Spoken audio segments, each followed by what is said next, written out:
There was a sniper. They called it the Ramadi sniper. He was good. He was taking out a lot of Americans. Would you like to share with us any particular memory from Iraqi campaign? Something which will always be a part of you. And they were out on patrol, and they hit a huge bomb. Huge bomb. They drove over an anti-tank mine. How do you feel about fighting a war which maybe is not your war? That's a good question. Thank you. Hypothetical. So if India is involved and they're part of the coalition, and you have Indian soldiers and American soldiers, and we're working together side by side, like we're going to protect each other. We're going to be willing to take a bullet for one another and die for one another. It's pretty powerful.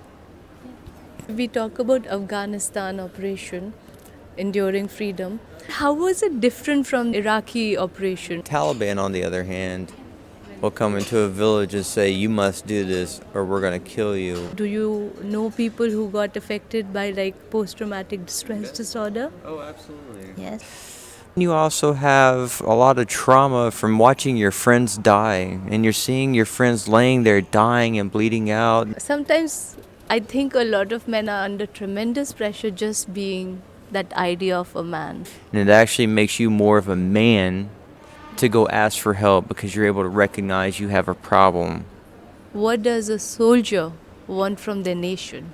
Because we've had people sitting in the parking lot at the Department of Veteran Affairs who killed themselves because they're waiting for help. If something were to happen to me, don't forget about my family and just support them. Hi, this is Ruchi Singh from Ruchi Singh Talks, and it is my absolute pleasure and honor to have Derek Schwartz. He is from the prestigious Marine Corps of the US military. He is a veteran of Operation Iraqi Freedom and also a veteran of Afghanistan Operation Enduring Freedom. I'm just so honored. Now he travels all over the world. He's an international speaker and he shares his experience in the US military with the rest of the world so that all of us can benefit from his learnings. We are fellow speakers at a UN summit, so absolute pleasure. Thank you so much for doing this, and your speech was wonderful. Thank you. Very moving, very powerful. I thought your speech was really wonderful and powerful and moving. Thank you so much. Thank you so much. And it's my honor. Well, thank you. I'm happy to be doing this. Derek, can you start with telling us something about both these operations? And maybe later you could also share with us if there was any difference and how so in these operations you were part of. So we'll talk about Iraq first. My first time there was in 2005, and I was near Fallujah, Iraq, so over in Al Anbar province. I was there for 7 months, and it was 7 months. And so working in Iraq for 7 months, we're out there on the roads every day. So you're having to deal with a lot of roadside bombs, and sometimes rocket attacks, and then sometimes people shooting at you as well. And so for us, it was kind of, we would be on the roads, and then when we go into the village, we would go door to door looking for weapons caches. And a lot of times we were finding big weapons caches. We might find 15 to 20 AK-47s, RPGs, mortar rounds, rockets, you name it. And so like that was kind of our mission, was to get rid of the weapons caches that we were finding. So, but at the same time, the insurgents didn't like that, so they would respond back with the tags. So, yeah. Would you like to share with us any particular campaign or any particular memory you have from Iraqi campaign, like something which will always be a part of you? Okay.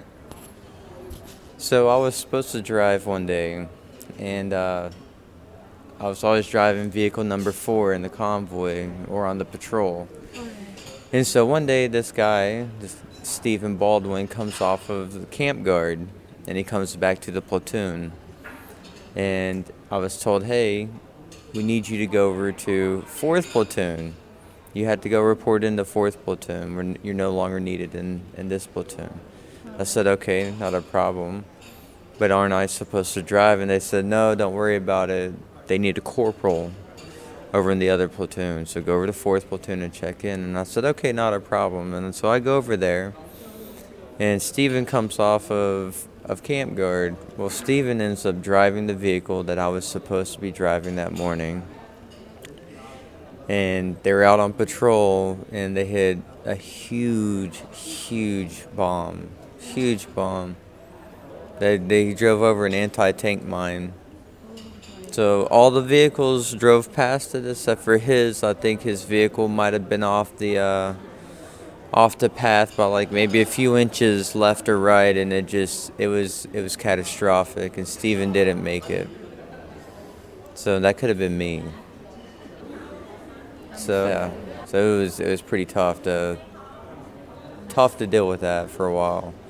But that's what we're up against every day in Iraq. It was you're fighting these insurgents that were coming in from like Chechnya, Syria, and Yemen, and places like that all over the Middle East, and like fighting us. I mean, we were fighting Saudis as well that were in Iraq, because we would detain people where we'd find the weapons caches. Yes. We would find out their nationality. And yeah. So yeah. But that was like the big thing over there, was just the insurgency that we were up against. So It's really sad when something so abnormal becomes normal. yes. And I'm so sorry for what you went through. I'm very happy that you are here, but someone else is no longer there with us. That is why I have such huge respect for people in the military. They are willing to give up their life for their country, and sometimes it is not even their country. Yes, that's true. Yes. I would ask about Afghanistan later, but since we are at this topic, US military has never had to fight on their own soil after Pearl Harbor. That is what I think. Is it right? Yeah. More or less. But they are constantly, the military is constantly helping and aiding different parts of the world. How does a soldier feel that they are fighting, they lose their friends? When soldiers die, it is a friend who has died, not just a marine or an artilleryman. This family. That's family, yes. And me coming from an army background, I know how hard it hits, and you never forget that. How do you feel about fighting a war which maybe is not your war? Okay.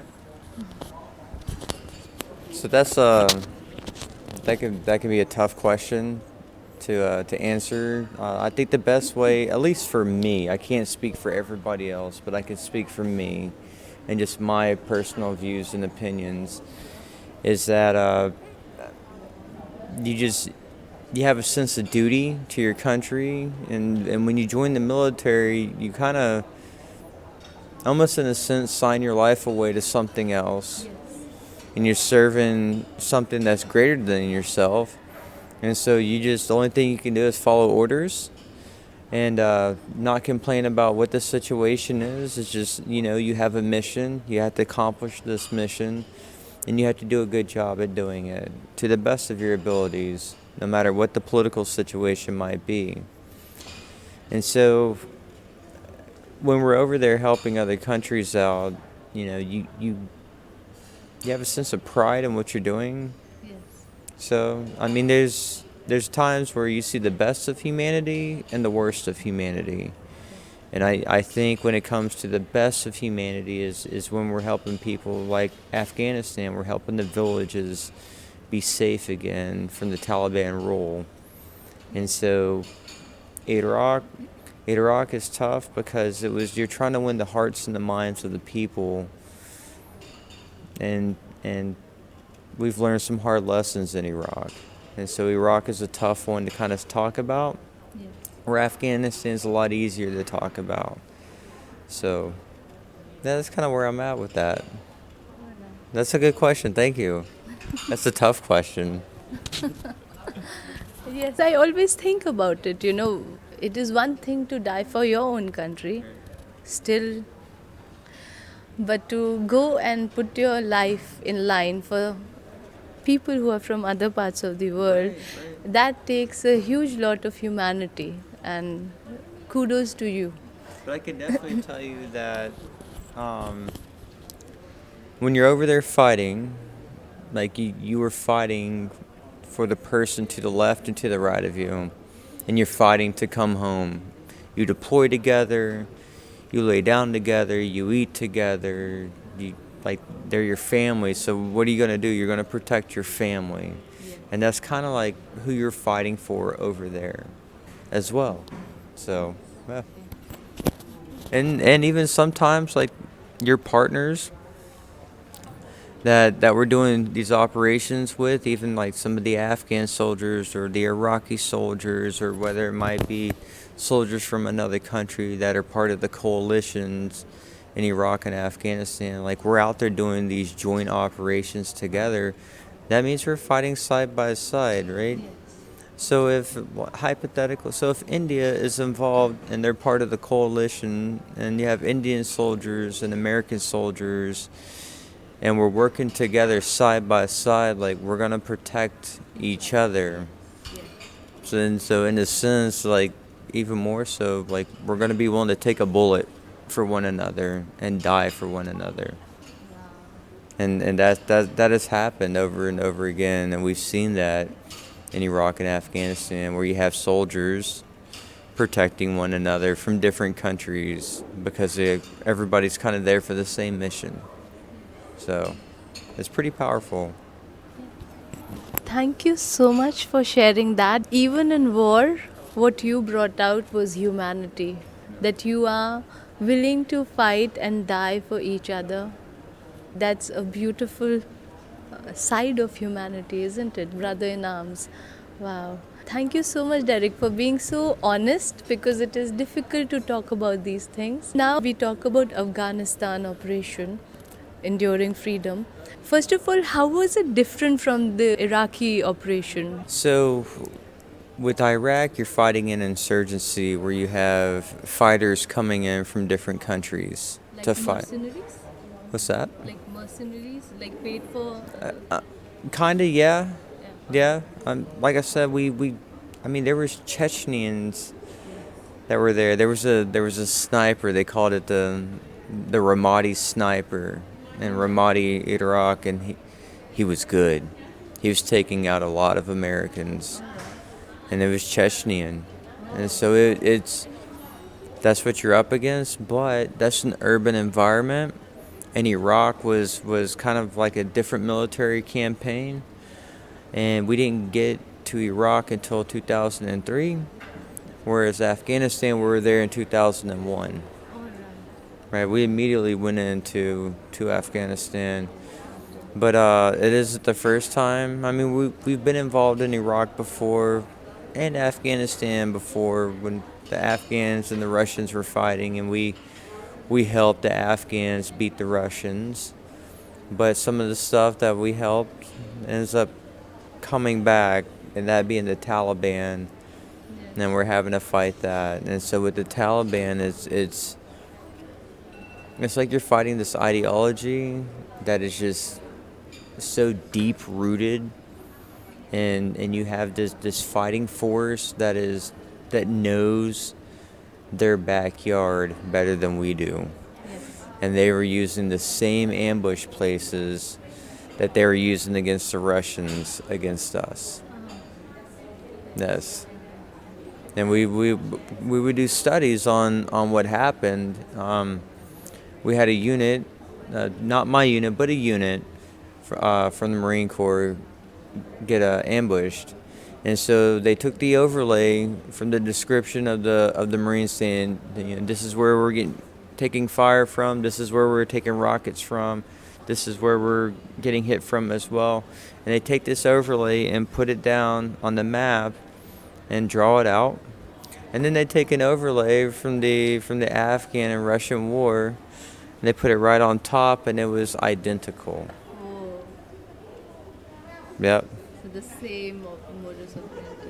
Yeah. So I mean, they're very well trained. They know the land better than we do, and so it's been a tough fight because the insurgents didn't go in Iraq. The insurgents didn't go into the villages and say, "You must do this, or we're going to kill you." Yes. The Taliban, on the other hand, will come into a village and say, "You must do this, or we're going to kill you." And when the village is like, "No," they start killing people. So what does somebody do? You know, you threaten somebody's child, you're going to do what you have to do to protect your child, and you're stuck with choices that you don't want to have To make. to make. And a lot of times we're fighting that as well. Where you have a farmer placing a bomb in the road, and he's not a fighter, he's just been put in a situation that he can't get out of. Yes. And so we're up against that as well. And it's a tough fight in Afghanistan, and we have tried to get the army up to a position where they can handle everything on their own, and we're getting there. It's not perfect, but we're getting there. And the people want their country back, but it's the Taliban, they want political power. So we had that fight going on. So those are like kind of really like the big differences where like Afghanistan's like this really dynamic place. Iraq right now is we've seen ISIS, Yes. the rise of ISIS in that area, which is kind of like the insurgents that we're fighting, except for this time we put a different name on it, the ISIS guys, and they had their own flag. Where the insurgents didn't have their own flag, ISIS has their own flag now. Yeah. So, but Iraq is an urban environment. Afghanistan is like this mountain village type environment. Yes, Afghanistan, especially because it's a mountain terrain, very difficult to move in and out, and especially yes. if they know the, like you said, area inside out, and if they have like, especially if they are like up there at the peak or height, then it is very difficult. We experienced something like that in India during Kargil, and we had heavy casualty, but we we took it back. This is what we do. Whatever you have gone through, and other all over the world, the military, what they go through is something which we are not we are not supposed to go through so much pain and horror, and seeing humanity at its basest lowest level, and still military has to go in there, do their job. They're expected to do superhuman feats of valor, which they do, but it does take a very hard hit on their mental health. Right. Yes. So did you know people who got affected by like post-traumatic stress disorder? Oh, absolutely. Yes. We talk about mental health and like the effects of war and what war has on people, and so being desensitized to death and war and destruction is like, it's a good thing for when you have to go fight, because you need that. You need that so you can sit there and do what you have to do. But when you come home from everything, that's when everything kicks in, because then you start compartmentalizing what you've seen, what you've experienced, and like some people feel guilt. I felt guilt for what I've done in war, even though like you're doing what you have to do to protect people. You still had this sense of guilt there, like, and it's hard to explain, and it's hard to like really put your finger on it. But then you also have a lot of trauma from watching your friends die, and you're seeing your friends laying there dying and bleeding out and just mangled from a bomb or bullet holes in them and missing legs and flesh and blood everywhere. And you see that, it's like that doesn't ever go away. You still remember the smell, the sights, like just everything about it, and it comes back to haunt you time and time again. And so it used to be in the military, at least for us. It used to be where you don't talk about your problems. You just bottle it up, put it away, and like, I have too much pride for this. But we started having so many people with issues that there was a push for, hey, mental health, it's okay to ask for help.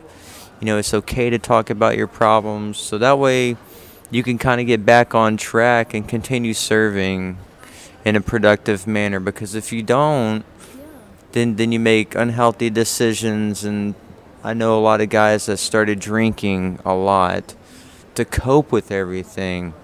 They're drinking so they can fall asleep at night. They're drinking to hopefully suppress the nightmares they were having. Because I still have nightmares. But, it's where we're at today versus where we're at then. This is like 2004, 2005. In 2006, I saw a therapist. So my commander tells me, and he says, hey, you need help. You're drinking too much, and you're not making good decisions. You need to go see help. So when I went to see somebody for my drinking, I was told, hey, you had this thing called PTSD. You need to go see a therapist as well. And so I went through all this treatment starting in 2006, but I've been in therapy all the way up until today, And so it's just one of those things for me. It helps me, and it's important to recognize that, yes, do I have trauma from the war? I do. I have trauma both from Iraq, from Afghanistan, and even when I was in Haiti in 2004 on a humanitarian mission because of the bodies that we saw on the streets and seeing a little child killed in Haiti in 2004. So, yes, it's important. And it's important that we recognize that we have these issues going on, but we have to tackle them. And we have to set a platform to say, hey, it is okay to get help. And it actually makes you more of a man to go ask for help because you're able to recognize you have a problem instead of being too prideful and being like, I don't want to deal with that. So that's just kind of my take on it. I'm glad that you asked that because I'm not afraid to say I have PTSD or post-traumatic stress disorder, and that I'm getting help for it, and it has been very, very beneficial. One of the things I can say is that I've learned healthy coping strategies. So, Do you want to share? Yes, yeah. It helps that I'm married to a woman with a master's in mental health counseling, Wonderful. right? So that really helps as well. Very wise. But you learn to develop these healthy coping mechanisms to help deal with your post-traumatic stress. For me, it's like fishing. I like to go fishing. And I like being outdoors. I like being on the water, whether I'm in a kayak or in a boat or just putting on a pair of waders and getting out there and doing some fishing. And that's been so therapeutic for me. And believe it or not, what's been therapeutic for me? School. At the university. Because it's a different type of stress. Yes. A This- lovely kind of. The lovely kind of stress, exams, projects, group work, more exams, setting up your schedule for the next semester, going to Holy Fest. Oh yes. Yes. Definitely you and your wife are coming to India. Yeah. No, absolutely. We plan on it. We definitely want to go. Yeah. So yeah, it's just, but learning healthy coping strategies is very beneficial. So my wife has brought me to yoga, and we've done yoga together, and that's been very helpful as well. I was recommended to look at some stuff called mindfulness meditation, and that's really like soothing, and that works as well. So I'm not afraid to say that I do these things, but it helps me. But what helps me might not help the next person. They have to find what helps them. I will definitely say what we've have right now in America that I know of is that it's easy to throw a band-aid on a problem, and that band-aid ends up being all these prescription medications. And it's like, oh, you have PTSD.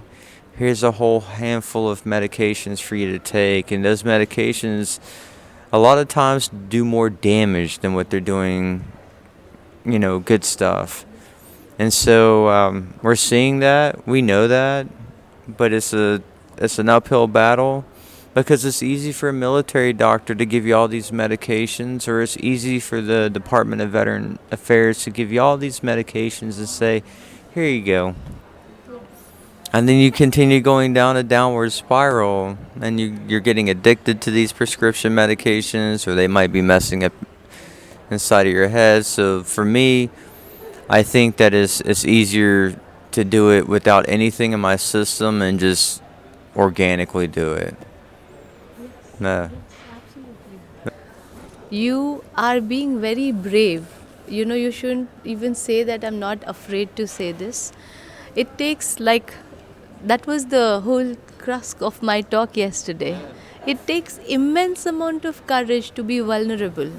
And it takes a lot of courage to say, I need help. I have gone through my own trauma, so I know it. And I understand it is very awkward sometimes to say, I need help, but it takes courage. So I'm so glad that you shared this. Because to all you men out there, always remember you also have feelings, and it is absolutely okay to cry.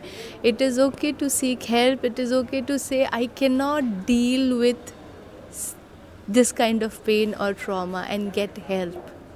That is what a wise human being does.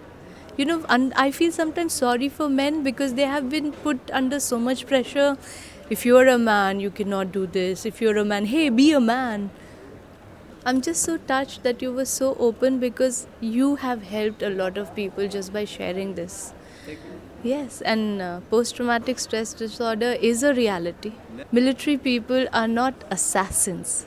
They are good human beings who are out there to help protect other people.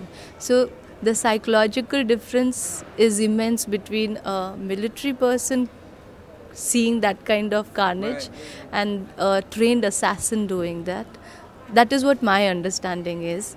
And again, like I said, we have so many good techniques, time tested ancient techniques. Like meditation has been in India for 5,000 years. Pranayama, like yoga, actually. But you know what though? That takes commitment. Yes. And it's easier for me. It is easier for somebody to take a pill than to make a commitment to learn how to meditate and go through the trainings of meditation and stuff like that. I was on the medications that I was on. It just made me feel crazy in the head, and I didn't like how I felt. It wasn't me. It has an immense amount of side effects. Yes, absolutely. And I wonder, you're talking about how to, like, being a man. Like, a true test of a man is not when he falls on his face, but how he gets back up. Yes, absolutely. Absolutely. And so, I'm happy. yeah. Happy you're sharing this. Sometimes I think a lot of men are under tremendous pressure just being that idea of a man. Yeah, that's what society expects. Yes, so people, you have heard a Marine say what being a true man is. Sometimes you need help getting up, Yes. and there is no shame in it. And what I've relied on is that I've relied on my wife to help me out, to help navigate through the hill that I was going through and dealing with PTSD and everything. And so it's you can't just rely on the people that you served with to help you. You have to rely on the people that are outside of the military, like your family, and whether it's your wife or children, so that work. Strong community. Yes, a strong. Trusted community. Yes, it's a strong support network, and you know, geez, I'm speaking weird. I'm like, blah, blah, blah. That's going on YouTube. Yes, this blob. Blah, blah, blah, blah. But yes, you have to have a strong support network. You have to have a strong community. And the stronger your community is, the stronger you're going to be. Yes. And that community is like, it's not gender based, No, not at all. right? Here we are talking. Look at this. Yeah, right? So it's been like, even this is therapeutic for me to sit here and talk to you about this type of stuff. And you've created this platform for me to do it just by a simple interview. Yes. So thank you for that. Like I'm touched, and I can understand so many things. I have not experienced what you have, but I had my own, So I couldn't have been here doing what I'm doing if I did not have the immense support of my family behind me. They just rallied around me, and that is very critical, very critical. And yeah, this would help. And I wish even the military has to rethink its strategy regarding the mental health issues. Maybe they are, I don't know. But maybe it would help if they had a holistic system of health, like meditation, pranayama, things like that, to help people cope. And if they are trained about this, the way they are trained on strategy and weapons, then when they, because being in army, you will face something like this. So what if they are, it's made part of their training, so that they know when they are going through this, at least they can do this to keep their mental health in a good, yeah. This question I ask everyone whom I interview if they are from the military. People in the military are willing to make the ultimate sacrifice for their country, and the people they're protecting, they're willing to give up their life. So I want to know, what does a soldier want from their nation?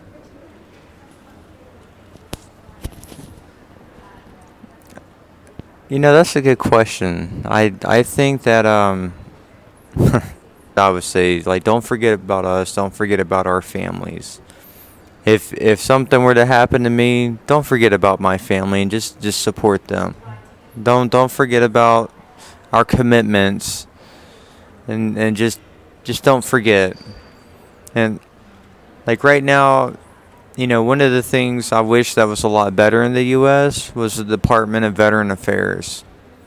There's been so much stuff going on with the Department of Veteran Affairs. It's just, we sacrifice so much, and yet the Veteran Affairs is just, it's there. It does help, but it could be so much better, because we've had people sitting in the parking lot at the Department of Veteran Affairs who killed themselves because they're waiting for help right there in the parking lot of a Veteran Affairs hospital because he was having to wait and he was asking for help.